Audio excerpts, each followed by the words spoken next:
Hello students, this is Utkarsh Bhargav. In this lecture, I'm gonna start with the new chapter of unit number 3rd, class 11th IED. And the chapter which I'm gonna start with is employment and unemployment. Now, employment means the one who is employed, जिसके पास अपना कुछ काम है. हिंदी का एक word है रोजगार. So the one who is involved in some economic activity, or you can say when an individual is doing something to earn their living, it means that that individual is employed. And the service which is gaining help them to gaining something, that is the employment. Unemployment, berozgari. When an individual is not getting the job, is not getting something to earn their living, it means that is unemployed. That is a state of unemployment. So let us start with the basic definitions of this chapter. Like the first one. The first definition is what? A worker. Now who is a worker? Guys, worker is an individual who is doing some productive work to earn a living. Worker कौन है? Worker एक individual है जो किसी productive work में involved है. और क्यों involved है? To earn his living. अपनी जिंदगी चलाने के लिए. So that is what is known as the worker. Actually, we are surrounded with lots and lots of productive works. And in all the productive works, somebody is surely involved. And that is considered as, and that individual is considered as a worker. Next term is workforce. So, what is the workforce? All the people who are engaged, who are involved in some economic activity are known as the worker, and they are jointly known as the workforce. मतलब कि वो सारे लोग जो किसी ना किसी काम में इन्वॉल्व हैं, किसी प्रोडक्टिव वर्क में इन्वॉल्व है, not in non productive work, किसी प्रोडक्टिव वर्क में इन्वॉल्व है, उन्हें हम नाम देते हैं वर्कर का. और उनको अगर मैं ज्वाइंटली बोलूं तो ज्वाइंटली हम नाम देते हैं उनको वर्क फोर्स का. सो एक तरीके से आप बोल सकते हैं कि आपकी पूरी कंट्री में वो लोग जो एम्प्लॉयड हैं, जो काम करते हैं, उन्हें मैं नाम देता हूं वर्क फोर्स का. तो देखा जाए तो एक पूरी की पूरी कंट्री किस पे चलती है? वर्क फोर्स पे चलती है. एक पूरी कंट्री को चलाने वाले कौन लोग हैं? वो लोग जो काम करते हैं.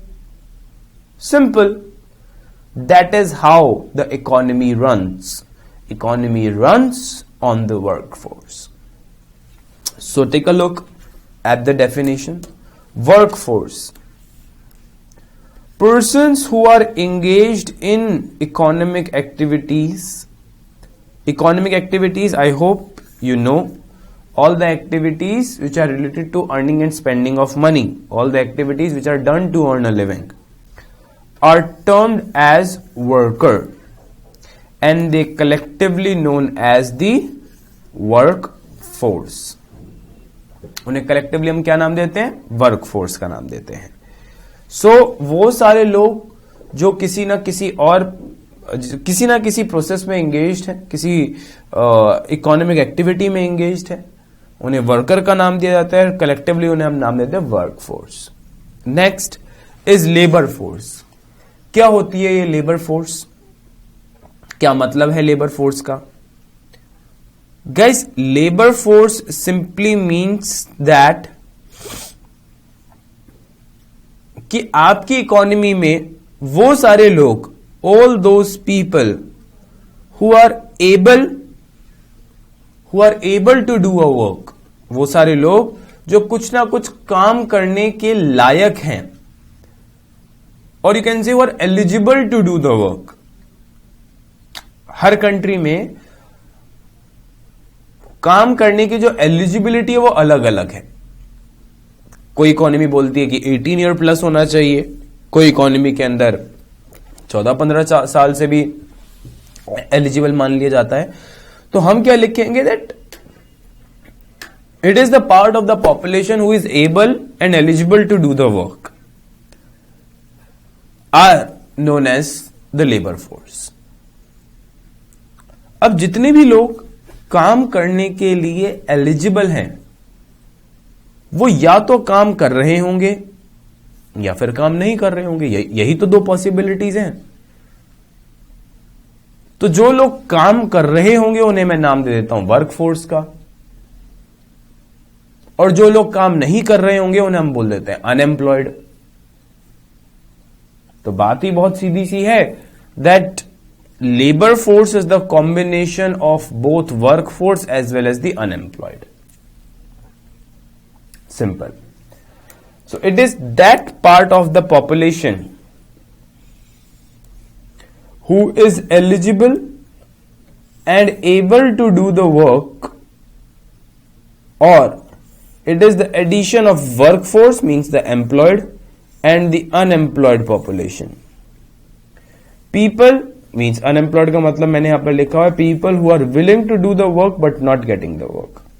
तो वो सारे लोग जो काम करना चाहते हैं लेकिन काम मिल नहीं रहा, उन्हें मैं नाम देता हूं अनएम्प्लॉयड का।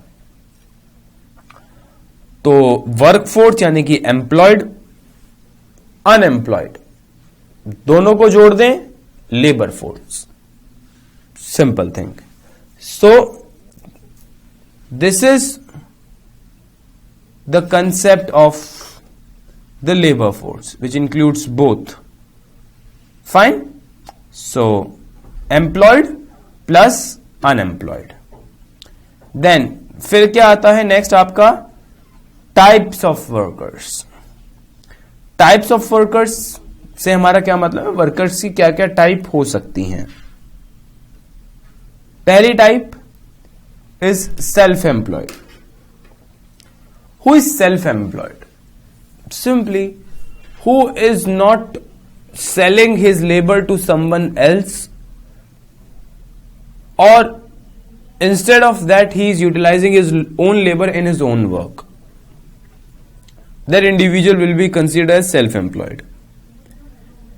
People who work in their own business or profession, वो लोग जो अपने ही बिजनेस में काम करते हैं, अपने प्रोफेशन में काम करते हैं, and earn profit in return are said to be self employed. उन्हें आप क्या नाम देते हैं, सेल्फ एम्प्लॉयड का नाम देते हैं।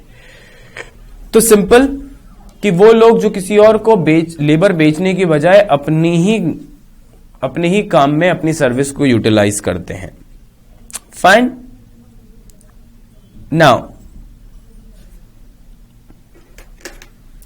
Definition, people who work in their own business or profession and earn profit in return are said to be self-employed. उन्हें हम self-employed का नाम देते हैं। Then second, hired workers. ये hired workers कौन है? जिन्हें आप हायर करते हो, मीन्स जिन्हें आप जॉब पे रखते हो। So those people who are hired by other, जिन्हें कोई और हायर करता है, and get wages oblique salary as their compensation, जिन्हें बदले में क्या मिलते हैं, या तो वेजेस मिलती हैं या सैलरीज मिलती हैं, उन्हें आप हायर्ड वर्कर्स बोलते हैं। Are said to be hired workers and they can be of two type. उन्हें या तो आप वेजेस देंगे या देंगे सैलरी। अब इनकी भी अपनी दो टाइप होती है। जिन्हें आप हायर करते हैं उनकी अपनी दो टाइप है। पहली, कैजुअल वर्कर्स। कौन होते हैं ये casual workers? those people who are not hired on the regular or permanent basis, वो सारे लोग जिन्हें रेगुलर या परमानेंट बेसिस पर हायर नहीं किया जाता, उन्हें आप नाम देते हैं कैजुअल वर्कर्स का। मतलब कि आज जरूरत थी तो उन्हें आज काम पर बुला लिया, कल जरूरत नहीं है तो कल उसे वापस हम भगा देंगे।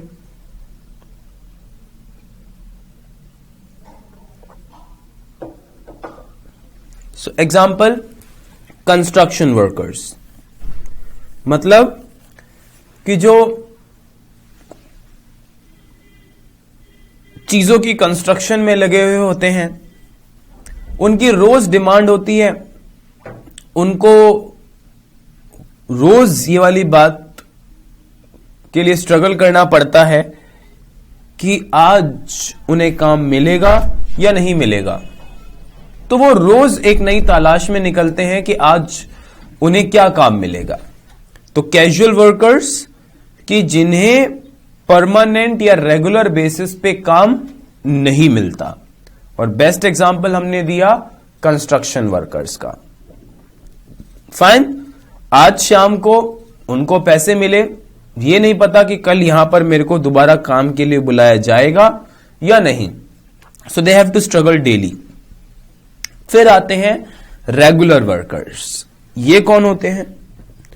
Those people who are hired on permanent basis, this should be basis guys, are known as regular workers.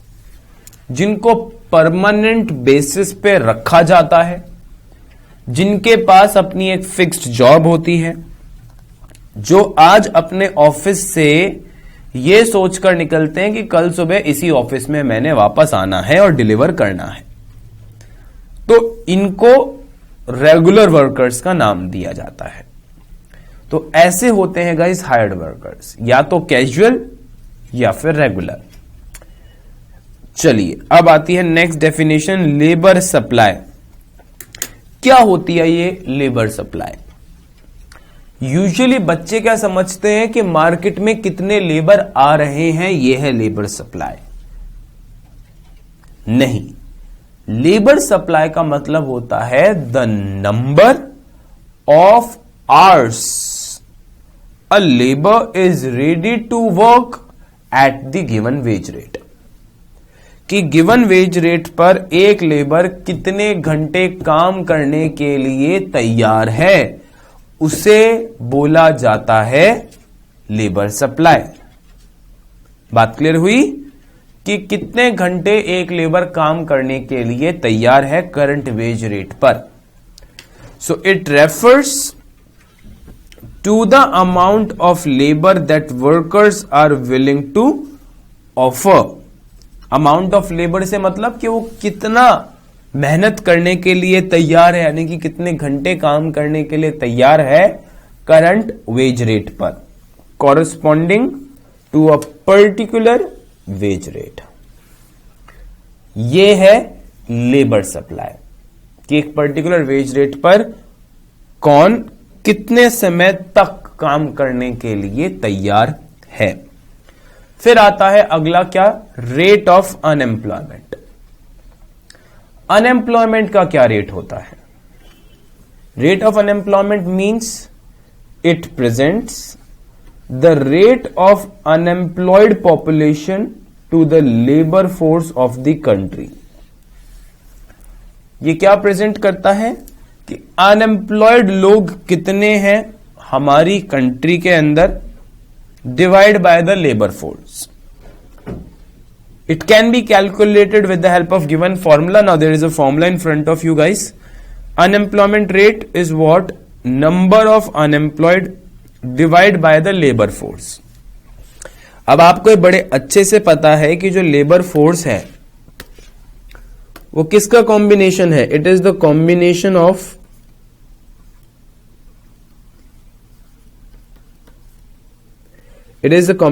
Of unemployed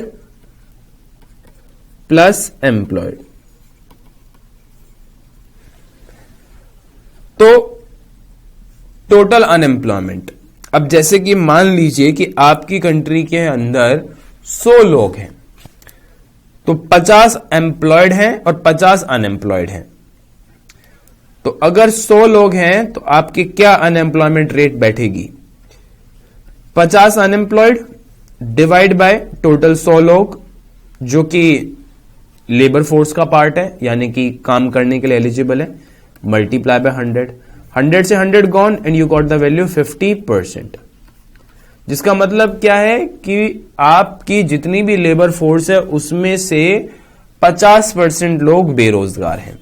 यह बताता है आपको अनएम्प्लॉयमेंट रेट, कि आपकी लेबर फोर्स का वो वाला हिस्सा, वो परसेंटेज जो कि बेरोजगार है, जो कि काम नहीं कर रही है। देन वर्कफोर्स पार्टिसिपेशन रेशियो, कितने लोग वर्कफोर्स में पार्टिसिपेट करते हैं या कर रहे हैं। क्या लिखा है यहां पर? It is the ratio of the total workforce to the total population of the country, कि आपकी कंट्री की टोटल पॉपुलेशन में से कितने लोग एक्चुअली काम कर रहे हैं। तो ये एक्चुअली बताता क्या है कि मान लीजिए, लेट्स से, मैं वही एग्जांपल लेके चलता हूं। लेट्स से कि गाइस आपकी कंट्री में टोटल 100 लोग हैं। टोटल, मैं इस बार लेबर फोर्स की बात नहीं कर रहा, मैं इस बार टोटल पॉपुलेशन, जिसमें बच्चे बूढ़े जवान सब आ रहे हैं। कितने टोटल? 100। लेकिन इन 100 लोगों में से काम करने वाले कितने लोग हैं? वर्कफोर्स का मतलब क्या था? एम्प्लॉयड, एम्प्लॉयड लोग। मान लीजिए कि वो है सिर्फ 20, मल्टीप्लाई बाय 100। 100 से 100 गॉन, अगेन वैल्यू क्या आई? 20%। इस 20% का मतलब समझ में आया कि 100% पॉपुलेशन को चलाने वाले कितने लोग हैं? 20%। केवल 20% लोग हैं जो इस 100% पॉपुलेशन को चला रहे हैं। सीधी सी बात। तो यह बताता है आपका वर्कफोर्स पार्टिसिपेशन रेशियो, कि टोटल पॉपुलेशन में से कितने लोग हैं जो इस टाइम पर काम कर रहे हैं, किसी इकोनॉमिक एक्टिविटी में इन्वॉल्व हैं। फाइन, चलिए नेक्स्ट टॉपिक क्या है? Sectors of employment. कौन से सेक्टर्स हैं एम्प्लॉयमेंट के? पहला, फॉर्मल सेक्टर। गाइस आप या तो फॉर्मल सेक्टर में काम कर सकते हैं या फिर इनफॉर्मल सेक्टर में। अगर मैं एम्प्लॉयड हूं और मैं ऐसी जगह पर एम्प्लॉयड हूं जहां पर मेरी कंपनी, मेरा बॉस, मेरी फर्म या मेरी एंटरप्राइज गवर्नमेंट के सारे रूल्स एंड रेगुलेशन को फॉलो करते हैं, तो ऐसी फर्म को या एंटरप्राइज को हम डालेंगे फॉर्मल सेक्टर के अंदर। और वहीं अगर मेरी फर्म, मेरा बॉस, मेरी कंपनी गवर्नमेंट के किसी रूल या रेगुलेशन को फॉलो नहीं करती, तो उसको हम कैटेगराइज करेंगे इनफॉर्मल सेक्टर के अंदर, उसे इनफॉर्मल सेक्टर में हम डालेंगे। तो पॉइंट क्या है, एक बार पढ़ लेते हैं। पहला point, it is organise sector. ये ऑर्गेनाइज्ड है, यहां पर सारी चीजें बिल्कुल ऑर्गेनाइज्ड है, सबका अपना एक रोल है, अपना एक टाइम है, अपनी एक पेमेंट है जो पहले से प्री स्पेसिफाइड है, which includes all PSUs। PSUs क्या होते हैं? Public sector undertaking. ये आपको पता होना चाहिए guys. PSU is public sector undertaking. Fine. Hindi का वर्ड मैंने बहुत बार बता रखा है, सरकारी companies. And private enterprises which are registered with the government, means government की नॉलेज में है कि ये एग्जिस्ट करते हैं। तो जो सरकार की नॉलेज में है कि हाँ ये कंपनी एग्जिस्ट करती है, पहला ही सिंबल है कि ये फॉर्मल सेक्टर का पार्ट है। दूसरा, social security is given to formal workers, जैसे कि प्रोविडेंट फंड। मेरे वो स्टूडेंट जिन्हें प्रोविडेंट फंड नहीं पता, हर महीने आपकी सैलरी में से कुछ हिस्सा कट जाएगा जो आपको रिटायरमेंट या फिर वो वाली जॉब क्विट करने पर लमसम में वापस मिल जाएगा। उसे आप नाम देते हैं प्रोविडेंट फंड। देन पेंशन, वही प्रोविडेंट फंड का हिस्सा जो आपको रिटायरमेंट के बाद मिलता है, उसे आप नाम देते हैं पेंशन। ये भी फैसिलिटी कौन? आपके बॉस, आपकी कंपनी आपको देती है। सिमिलरली मैटरनिटी बेनिफिट्स, आपकी कोई फीमेल एम्प्लॉय प्रेगनेंसी के वक्त जो ऑफ लेती है और उस ऑफ में आपको उसको लास्ट के 2-3 मंथ में पेड लीव देनी पड़ती है। तो ये भी क्या है? सोशल सिक्योरिटी बेनिफिट जो आपकी कंपनी आपको देती है। These are the simple laws. इसी तरीके से इंश्योरेंस फैसिलिटी प्रोवाइड कराना अपने एम्प्लॉय को, ये भी कंपनी की जिम्मेदारी और फॉर्मल सेक्टर का एक सिम्टम है। तीसरा क्या है? Workers of this sector are allowed to form trade unions. Trade unions क्या होती हैं? लेबर यूनियंस होती हैं। इसी तरीके से उन्हें आजादी है कि वो यूनियंस बना सकते हैं। लेबर्स को, वर्कर्स को आजादी है। ये यूनियन का क्या काम होता है? ये मैनेजमेंट के साथ सीधा कांटेक्ट में रहते हैं और लोगों के बेनिफिट के लिए काम करते हैं, उनके वेलफेयर के लिए काम करते हैं कि इनकी सैलरी ठीक बनी रहे। ये कौन बनाते हैं? ये वही कंपनी के वर्कर्स ही बनाते हैं। और ये कंपनी के वर्कर्स, जैसे मान लीजिए कि एक इंडस्ट्री है, उसके अंदर 600-700 वर्कर्स हैं। ये 600-700 वर्कर इलेक्शन के थ्रू 4-5 लोगों को सेलेक्ट करती है। वो 4-5 लोग डायरेक्टली मैनेजमेंट के कांटेक्ट में रहते हैं और वो लेबर को रिप्रेजेंट करते हैं मैनेजमेंट के सामने। इनफॉर्मल सेक्टर की बात की जाए, it is unorganised sector which includes all the small enterprises, सारी छोटी मोटी enterprise, hawkers, peddlers etcetera, who are not registered with the government, जो सरकार के साथ रजिस्टर्ड नहीं है। मतलब सरकार को नॉलेज नहीं है इनके बारे में कि ये एग्जिस्ट करते भी हैं या नहीं, तो वहां पर सरकार के किसी रूल्स एंड रेगुलेशन को कोई क्यों फॉलो करेगा? Similarly no social security is given to the employees and workers in this sector. किसी भी तरीके की कोई सिक्योरिटी ऑफर नहीं की जाती, कोई भी एक्स्ट्रा बेनिफिट नहीं दिया जाता। किसी को इंश्योरेंस छोड़िए, एक्स्ट्रा आवर वर्क करने पर एक्स्ट्रा वेज मिलेगा या नहीं, यह भी कहीं स्पेसिफाइड नहीं है। तो यहां पर किसी तरीके की सोशल सिक्योरिटी नहीं गिवन होती। तीसरा, workers of this sector are not allowed to form unions. उनको यूनियंस बनाना अलाउड नहीं होता। अगर यूनियंस बनाए जाएंगे, सबको नौकरी से बाहर निकाल दिया जाएगा। छोटी सी कंपनी है, 4, 5, 6, 7, 8 लोग काम करते हैं, सिंपल, फाइन।